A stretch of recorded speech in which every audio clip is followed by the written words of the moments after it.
గోదావరి జలాలపైన కేంద్రం డబుల్ గేమే ఆడుతుంది. పోలవరం నల్లమాల సాగర్పై తెలంగాణ ఫిర్యాదులు బుట్టదాకాలు. పైకి కాదు కూడదంటూనే లోపల క్లియరెన్సులు ఇచ్చేలే పావులు. వరద జలాలపై ప్రాజెక్టులు లేవంటూనే అవే లెక్కలు. పాలమూరుపై ఏపీ ఫిర్యాదు చేయగానే డిపిఆర్లు వెనక్కి. ఇక మళ్ళీ అది రాసుకొచ్చింది ఏవేవి ఎన్ని దోసుకపోయిండో అనేది వీళ్ళకు అనుకూలంగా రాసుకొచ్చుకున్నారు. ఇప్పుడు నమస్తే తెలంగాణ పేపర్ ఏమో రేవంత్ రెడ్డి చంద్రబాబు నాయుడు ఆల్ క్లియరెన్సులు కేంద్రం నుండి తీసుకొచ్చుకుంటా అంటే సాడీ సప్పులు లేకుండా కిక్కురు మనకుండా కూర్చున్నాడు అనేది నిజం రాసుకొచ్చింది. కానీ ఇక్కడేం రాసుకొచ్చిండ్రు, గోదావరి జలాలపైన కేంద్రం డబుల్ గేమ్ అంటే ఇది కేంద్రం మీద బీజేపీ మీద నెట్టేసే ప్రయత్నాన్ని ఇక్కడున్న కాంగ్రెస్ సర్కారు ఇగో ఈ వార్తా పేపర్ ద్వారా చెప్పుకొచ్చే ప్రయత్నం చేసింది.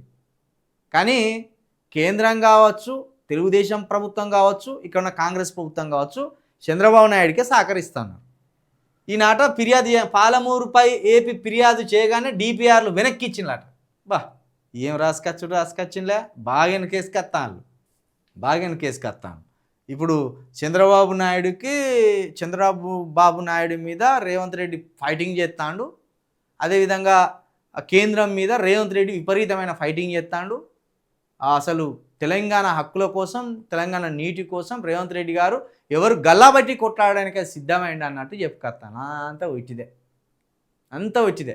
ఈ డ్రామా అంతా ఎప్పుడు శురువైందంటే కేసీఆర్ గారు వచ్చి మొన్న ప్రెస్ మీట్ పెట్టిండు కదా తెలంగాణ భవన్లో. అప్పటి నుండి ఉలిక్కిపడ్డరు మొత్తం రేవంత్ సర్కార్, కాంగ్రెస్ సర్కార్ ఉలిక్కిపడ్డది. ఇది మొత్తమే కాంగ్రెస్ కథమయ్యే పని అయ్యేటట్టున్నది కేసీఆర్ ప్రెస్ మీట్ తోటి అని ఉలిక్కిపడి ఇగో ఈ డ్రామాలన్నీ అల్లుకొచ్చే ప్రయత్నం చేస్తాను.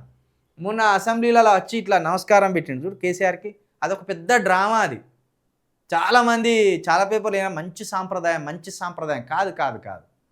గంత సంస్కారం ఉంటే రేవంత్ రెడ్డి గారు ఏ వేదిక ఎక్కినా కేసీఆర్ గారి మీద రాజకీయపరమైన విమర్శలు చేయాలి. కానీ నీ సావు, నువ్వు జావా, నువ్వు ఫామ్ హౌస్లో చచ్చిపోతావు, నువ్వు ఫామ్ హౌస్లోనే కథమవుతావు, ఇట్లాంటి మాటలు మాట్లాడాడు.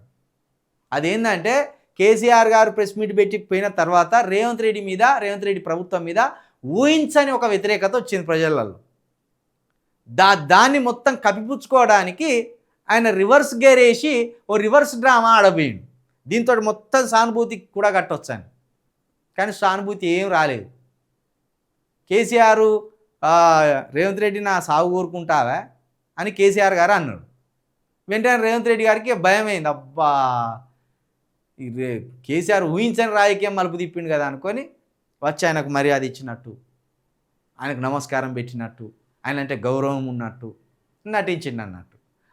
నటనలో భాగంగానే ఈ నటన అంతా రాసుకొచ్చే ప్రయత్నం చేసిండు అన్నట్టు.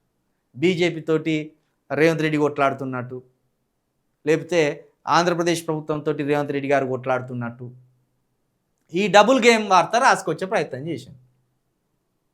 కానీ 100% మన నీటిని ఎత్తుకపోతాను, ఆ నీటిని ఎత్తుకపోతా అంటే రేవంత్ రెడ్డి గారు సహకరిస్తాను అనేది మేధావులు చెప్తున్నారు, ప్రతిపక్షాలు చెప్తున్నారు, జర్నలిస్టులు చెప్తున్నారు.